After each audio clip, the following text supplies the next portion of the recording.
Good evening, everyone. Welcome to Insight Meditation Community of Charlotte. I'm Clyde, one of the Dharma teachers here. So take a moment to say hello to people on Zoom or say hello to people around you or stretch for a moment.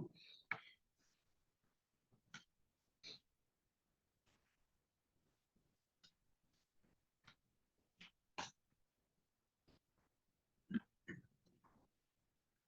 you need to go to the restroom, you got to go down to the gym.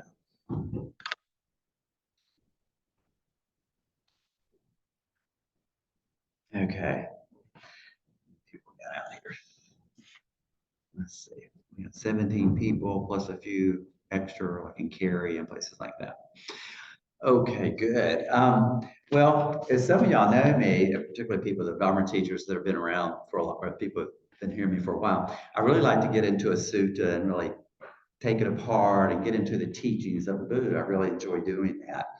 And I had been working on this great talk for the past month, and it was going to be getting into the Abhidhamma, which is this really detailed thing, and it was going to be the 50 different mental states. So y'all were going to have to hear about all these 50 different mental states.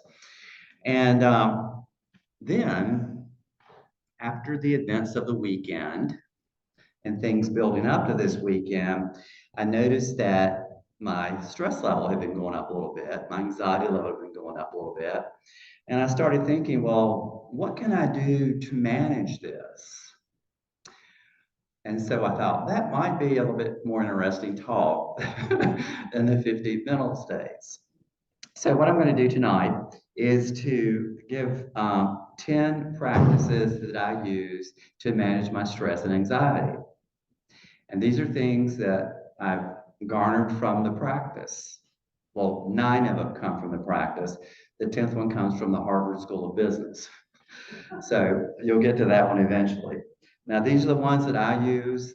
You'll be familiar with some of these. You may or may not work for you, but you may have others that you use. But I thought I would share these that I do and I've used over the years.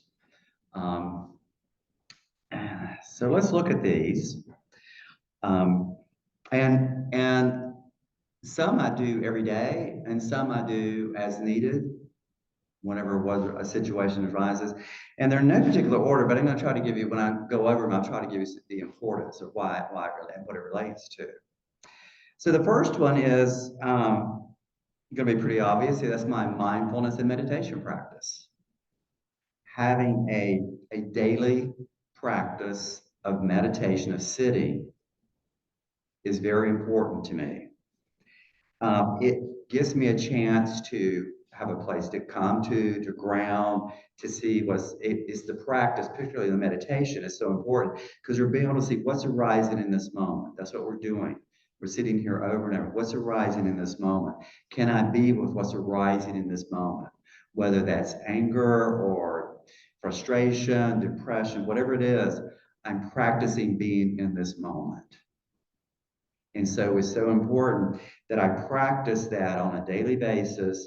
And then when I'm off the cushion and I'm engaging with people and things, I have this mindfulness practice of doing the same thing, of not being as reactive in my mind. Our mind wants to be very reactive.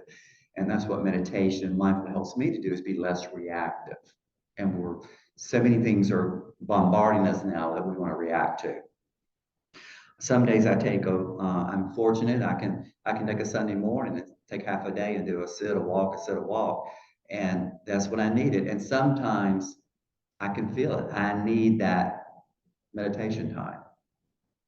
My body, my mind, my psyche says, it's time for you to take some time and sit. So, but I sit every day. And it's important for us to have that practice and be diligent about it. The thing about meditation in mind is a cumulative effect as we build it every day. So that's my first practice. The second practice that I use a lot that's real important to me, that really helps me, is a gratitude practice. And gratitude practice is simply just sitting and going, what am I thankful for right now in this moment? I think of all the things. A lot of times I wake up in the morning, or if I go to bed at night, my mind is racing. It's like I'm in the morning. I'm grateful I had a good night's sleep. I'm grateful I have a nice cool bed to sleep in or a warm bed. I'm not hungry. I have resources. I'm thankful for my dog. I'm thankful for my family. It can be anything. And be thinking, you got to think, we have water. You get up in the morning, you have water. Be thankful for that. Just think of things. It didn't have to be everything in your life this time, but just think of some things that you're grateful for. And it really helps me. They can be big things like your family or your house or our practice. But it helps me put things in perspective. So no matter what's going on, I can go, well, in this moment, I've really got a lot of things to be grateful for. And that can change my day. It's a great practice. The third one is our metta practice. We talk about metta. It's one of the Brahma Viharas, metta, loving kindness practice. Doing metta, and I really do this a lot of times when I'm really going like this, is I do metta for myself. I think as Buddha says, there's no one more important that needs metta than yourself. And it's hard for me to be present, to be give metta for you, or loving kindness to you, if I don't feel it for myself. Sometimes I'll do this at the start of a meditation.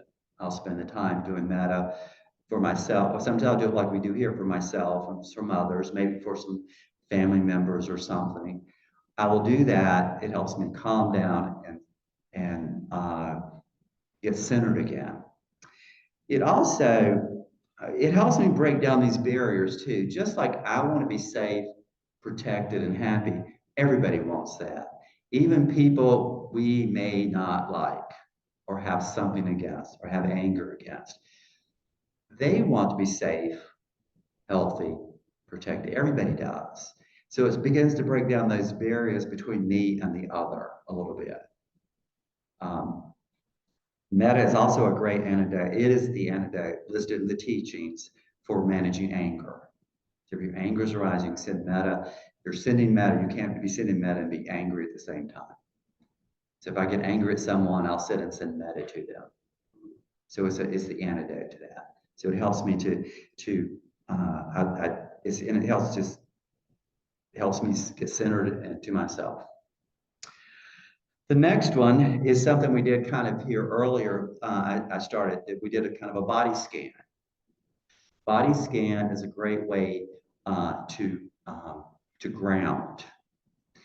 If you're really agitated and can't get centered, you can't sit, or things are bothering you, a longer body scan, mindfulness-based stress reduction uses this. They have some good ones out there online. I've used theirs before, where they will guide you through your body. Your body's in the present moment. It's a great way to if you can't meditate, you're agitated, can do some body scans, 10 minutes doing a body scan over and over and over. It's a great way to ground. And you can use this practice away from there. If you're in traffic, sometimes you sit in traffic, feel your hands on the steering wheel of your butt. If you're standing somewhere, feel your feet on the ground, and that helps to get you kind of centered. So the body scans are a great thing to do. The next one I use when I'm really in a bad place. This one is when I'm really down. And this is self-compassion. It's a practice I do. Compassion is one of the Brahma Viharas, just like loving kindness. But it's self-compassion. And what I do is I sit, it's a sit. Sometimes life is just really hard. And that's the way I come in. Things, I'm down, I can't get up, things are hard. Life is just hard. And that happens sometimes. But I can sit and I can say, may I be held in compassion. May I be held in compassion. I used to think compassion was something, and something had to be given to me. We see compassion, or we have compassion for what's going on in Israel and Gaza now. We have compassion what's going on. And it's usually like we're going out for compassion. Compassion's in here, and we can call on it anytime we want to. May I be held in compassion. Just for a few minutes, just to hold me, not blaming, and I'm not fixing anything. I'm not blaming anybody for anything. It's just, this is hard. And I'm going to take a moment here and I'm just going to be held in compassion. And like I said, you're not blaming, you're not trying to fix, you're not trying to do anything. You're just being held. Sometimes I imagine my young self, my little kid self, that's more innocent than the person who has all this baggage now. And I got to think of this before all that happened. This person is innocent, and I'm just going to let this person be held in compassion. I find it useful. The next one is directly from the teachings. These are all part of the teachings. And I don't do this, I'm using this one more, but I don't do as much. It's the 5 daily reflections. And I'm going to read those. I'm not going to read everything. I'm subject to aging, and as I'm aging, I'm a little bit more aware of this one now. I'm subject to illness. I'm subject to death. I will grow different, separate for all that is dear and appealing to me. This is going to happen to all of us. The last one's the one that really I use a lot. I am the owner of my actions, heir to my actions, born of my actions, related through my actions, and I have my actions as my arbitrator. Whatever I do, for good or for evil, to that I will fall heir. This is karma. This is the teaching on karma. And what I get out of this as far as managing my anxiety and stress is that I'm responsible. It's not fate. It's not like, we say, oh, that's your karma. It's like I have the capability within me. If I act out of good, wholesome intentions, wholesome, coming from a wholesome place, I can begin to affect my life and my karma and reduce suffering for myself and others. If I act out of greed, hatred, delusion, I'm going to create more suffering for myself and more suffering for others. So this is what karma is telling me, is that I have some responsibility, I have some agency here. It also is telling me that I'm not responsible for other people. Everybody's kind of working out their own karma. I'm not responsible for your karma. I can influence your karma. If I come to you angry, if I come to you in anger and you respond to me in anger, I've influenced yours, and that's going to be on me again too. So we have to be careful about that. Because if I cause you to create an anger, that I've influenced your karma. I've caused you to create suffering. But the idea being that I'm really responsible for mine, and everybody here is working out their own karma in some way. And we're each responsible for that. So the 5 daily reflections, in particular with karma. The next one is one I would like to do more of, is generosity. And when I mean this was the first teachings of the Buddha. The very first thing he taught was about generosity, about letting go. And that's what we do in this practice. We're learning to let go. And so the whole process is, how do we learn to let go?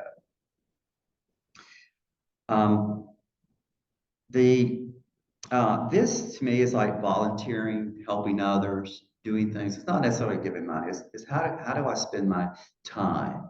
Because there's nothing takes you out of yourself better than doing something for some other people. The Dalai Lama is very big on this. If you want happiness, serve others, help others. And if your stress and anxiety is going up, the best way to get out of your focus is to go help others through volunteer work, listening to someone, helping someone. That's a great practice to help manage your stress, because it gets you out of yourself. It gets me out of myself. And I would like to do more of that. The next one is nature and getting into nature. Taking a walk, going on hikes, biking, I love working in my yard, digging in the dirt. There's nothing like getting in the dirt, getting in the ground to do this. Um, and you may ask, well, what does that have to do with the Dharma? Getting out in nature and everything.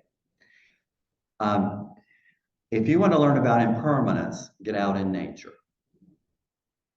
It is a great teacher of impermanence. When I used to go hiking and I walk, and if you see trees that have fallen over and they're rotting, and you see the bugs and everything eating it and going into the ground and all this, this is impermanence.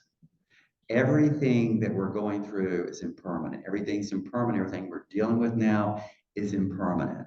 And in nature is a great teacher of that. It keeps reminding me, oh, that's impermanent.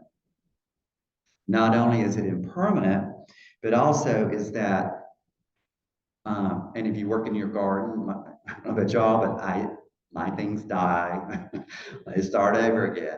But also, if you took that on the tree, you see the idea of that cycle. This tree is rotting, and new trees are coming up, sprouting around it. But the idea that everything we're dealing with, everything we're going to be dealing with, is impermanent. It will arise, have a moment, and pass away. And that's something we need. I need to remember, and that helps me manage things. So, but I do it by getting out in nature, and that reminds me of this factor of existence. The first one is impermanence. The next one, number 9, if you're keeping count, is, and this one is, I'm doing a lot of right now, guarding the sense doors. There are 6 sense doors in the Buddhist philosophy. There's sight, hearing, smelling, tasting, touch, and then thinking, the thoughts. That's how we experience the world. Through the Buddhist teachings, we experience the world through our 6 senses, including thoughts. That's how we experience life. And he cautions us to guard these sense doors. And what that means for me is managing what's coming in. And I'm doing a lot of that right now. I'm really good at that because I don't like watching the news and doing stuff like that. But here again, we have to be very careful of that because we can manage that. What's coming, what I'm hearing, what I'm seeing is we need to manage that. If what I'm seeing, bringing in is arousing anger, greed, hatred, or delusion within me, then I need to watch that. That's what I'm looking for. If I'm looking at something that's causing anger to arise in me, I need to guard that. Because if I don't, the anger is going to start arising, and I'm going to start acting in anger and have more thoughts of anger, or that my stress level is going to go way up. So guarding these sense doors, how we guard our sense doors, is a way that I use to manage my stress and anxiety. Sometimes I will not engage in conversation with people because I'll say, that's not useful for me to have this conversation. It's just going to get me riled up, and I'm going to create more stress and anxiety for myself. And I told someone today, I prefer not to have this conversation. Now, that doesn't mean we don't do things and I don't get involved and do things. It's just around this time, I am managing and not listening to the news or being very careful what I listen to. Because I know if I don't, it's going to my anxiety level, stress is going to go up. But I can guard the sense doors. And the Buddha says we need to guard our sense doors to make sure we're not, as it comes in, if that anger goes up and I take away from it, then I've just created more suffering for myself and others. As a aside to that, I also recommend, as part of this, what do? I try to read some inspirational items. Find something that inspires you, that's uplifting, that inspires you. It could be music, it could be poems, it could be Dharma books. I love reading the Tao Te Ching. I think Larry likes reading the Dhammapada, I believe. I mean, these are little books and things, but have something that you can go to that inspires you, that it may be something you read over and over and over, but that inspires you. That's a great way of managing that. Then the last one is, this is from the Harvard Medical School. I get these things because I'm aging and I get these things about stuff. And these are things that, but I wanted to say these because I think it's really important that we take care of ourselves. I take care of myself. I do this every day. And these are just a few things that I try to do. And this common sense. We want to eat well. We want to get some sleep. We want to get some movement, either exercise, walking, or something, staying physically active. And we want to be social. Those are four things that I think are real important. Being social, being engaged with people. The idea here is not being isolated. And it's also the idea of, I say, but you don't want to get together with everybody, with friends, and you talk about all these things that bring you down. Get together with friends to laugh. Now, you can get together and have discussions and things, that's okay. But, it's the idea of not being isolated. So being, just eating well, but this is something you can do every day. You can work on this. So those are the 10 things that I use to, these are just some of the 10 things. There's meditation, mindfulness practice, the gratitude practice, metta or loving kindness, particularly for myself, the body scan, self-compassion, the 5 daily reflections, particularly about karma, that we're acting out our own karma, generosity, getting out of myself and helping others, nature, impermanence, guarding the sense doors, and then taking care of myself. And you may ask, well, do they work? Good question. Sometimes they do, and sometimes they don't. Sometimes if I get real agitated, sometimes I just have to go out and scream. But the thing here, these are tools. And there are other tools around, other tools that you may know of. These are from the Dharma. These are tools that we can call upon, that we can do, like I said, daily. We can call upon them when we need them to help. The Buddha taught stress. He called it, there's suffering. Well, that's to me is stress. And so he's teaching the end of stress. How do I end the stress? So how do I manage the stress in my life? And one thing when I was going through these, I did the thing that kind of, how do they do this? They do it 2 ways. The first thing it does, most of these things do, bring me back to the present moment. Every one of these are out of myself into the present moment. And what that does, the second thing, is it stops that proliferation of whatever I've been thinking, because that's where my stress is. That's where it happens. Something will occur, I'll start thinking, and that's where it happens. And if I can stop that spiraling and come back to this present moment, then in this moment, everything is okay. And that's, even if it's just for a moment, that's what I'm going for. So I hope this has been beneficial to you. Thank you for listening.